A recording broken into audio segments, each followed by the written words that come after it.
সরকারি চাকরিজীবীদের জন্য নতুন পে স্কেল নিয়ে সুখবরের আভাস পাওয়া যাচ্ছে।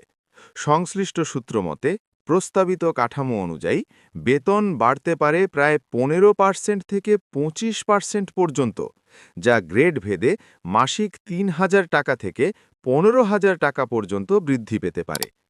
অর্থনৈতিক চাপ, মূল্যস্ফীতি এবং জীবনযাত্রার ব্যয় বৃদ্ধির প্রেক্ষাপটে সরকারি কর্মচারীদের জীবনমান উন্নয়নের লক্ষ্যে এই উদ্যোগ নেওয়া হচ্ছে বলে আলোচনা চলছে। প্রশাসনিক মহলে ধারণা করা হচ্ছে অর্থমন্ত্রী আমির খসরু মাহমুদ চৌধুরী এবং তারেক রহমান এ বিষয়ে গুরুত্বপূর্ণ ঘোষণা দিতে পারেন। ২০১৫ সালের পর দীর্ঘ সময় পে স্কেল অপরিবর্তিত থাকায় বর্তমান বাজার দর, বাসা ভাড়া, চিকিৎসা ও শিক্ষার ব্যয় বৃদ্ধি সরকারি কর্মচারীদের ওপর বাড়তি চাপ সৃষ্টি করেছে। প্রস্তাবিত নতুন কাঠামো অনুযায়ী প্রথম থেকে নবম গ্রেডের কর্মকর্তাদের বেতন ৮,০০০ থেকে ১৫,০০০ টাকা পর্যন্ত, দশম থেকে ১৬তম গ্রেডে ৪,০০০ থেকে ৮,০০০ টাকা এবং ১৭তম থেকে ২০তম গ্রেডে ৩,০০০ থেকে ৫,০০০ টাকা পর্যন্ত বাড়ানোর সম্ভাবনা রয়েছে। পাশাপাশি বাড়ি ভাড়া, চিকিৎসা ও যাতায়াত ভাতাও সমন্বয়ের প্রস্তাব আলোচনায় রয়েছে।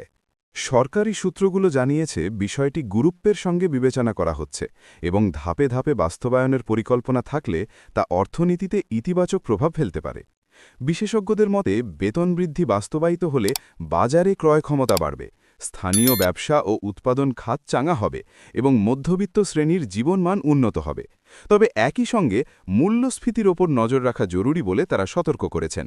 বিভিন্ন দপ্তরের কর্মচারীরা সম্ভাব্য ঘোষণাকে স্বাগত জানিয়ে বলেছেন, বর্তমান দ্রব্যমূল্যের ঊর্ধ্বগতিতে পরিবার পরিচালনা কঠিন হয়ে পড়েছে এবং নতুন পে স্কেল কার্যকর হলে কিছুটা স্বস্তি ফিরবে। সংশ্লিষ্ট সূত্রে জানা গেছে, আসন্ন বাজেট অধিবেশন বা বিশেষ প্রশাসনিক বৈঠকে এ বিষয়ে চূড়ান্ত সিদ্ধান্ত আসতে পারে এবং সবকিছু পরিকল্পনা অনুযায়ী এগোলে আগামী অর্থবছরের শুরু থেকেই নতুন পে স্কেল কার্যকর হওয়ার সম্ভাবনা রয়েছে। সরকারি চাকরিজীবীদের পে স্কেল সংস্কারের পাশাপাশি নতুন করে টাইম স্কেল ও সিলেকশন গ্রেড পুনর্বহালের বিষয়টি আলোচনায় এসেছে। দীর্ঘদিন ধরে পদোন্নতি না পাওয়া কর্মচারীদের আর্থিক সুবিধা নিশ্চিত করতে সরকার বিকল্প ব্যবস্থা হিসেবে নির্দিষ্ট সময় পর স্বয়ংক্রিয় বেতন বৃদ্ধি চালুর প্রস্তাব বিবেচনা করছে। প্রশাসনিক সূত্রে জানা গেছে, ৮ থেকে ১০ বছর একই পদে কর্মরত থাকলে অতিরিক্ত ইনক্রিমেন্ট বা বিশেষ গ্রেড সুবিধা দেওয়ার বিষয়টি নীতিগতভাবে আলোচিত হচ্ছে। নীতি নির্ধারকদের মতে পদোন্নতির সুযোগ সীমিত হওয়ায় অনেক কর্মকর্তা-কর্মচারী দীর্ঘ সময় একই বেতনে কাজ করছেন, যা কর্মোদ্যম কমিয়ে দেয়। এই প্রেক্ষাপটে টাইম স্কেল চালু হলে নির্দিষ্ট সময় পর ৫ থেকে ১০% পর্যন্ত অতিরিক্ত বেতন বৃদ্ধি পাওয়ার সম্ভাবনা রয়েছে। অর্থ মন্ত্রণালয়ের সংশ্লিষ্ট মহল ইঙ্গিত দিয়েছে, এতে সরকারি কর্মচারীদের আর্থিক নিরাপত্তা বাড়বে এবং কর্মক্ষেত্রে দক্ষতা ও মনোবল উন্নত হবে। এ বিষয়ে অর্থমন্ত্রী আমির খসরু মাহমুদ চৌধুরী প্রশাসনিক সংস্কারের অংশ হিসেবে কর্মচারী বান্ধব নীতির ওপর গুরুত্বারোপ করেছেন বলে জানা গেছে। একই সঙ্গে প্রধানমন্ত্রী সরকারি সেবার মান উন্নয়নে কর্মচারীদের প্রণোদনা বাড়ানোর ওপর জোর দিয়েছেন বলে সংশ্লিষ্ট সূত্র উল্লেখ করেছে।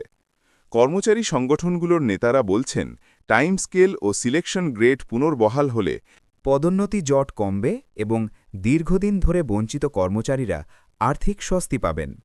বিশেষ করে নিম্ন ও মধ্য গ্রেডের কর্মচারীরা এই সিদ্ধান্তের মাধ্যমে বেশি উপকৃত হবেন বলে ধারণা করা হচ্ছে। সংশ্লিষ্ট সূত্রে জানা গেছে, প্রস্তাবটি চূড়ান্ত অনুমোদনের জন্য উচ্চ পর্যায়ে পর্যালোচনাধীন রয়েছে। সবকিছু অনুকূলে থাকলে আসন্ন বাজেট বা প্রশাসনিক সংস্কার প্যাকেজের অংশ হিসাবে এ বিষয়ে আনুষ্ঠানিক ঘোষণা আসতে পারে।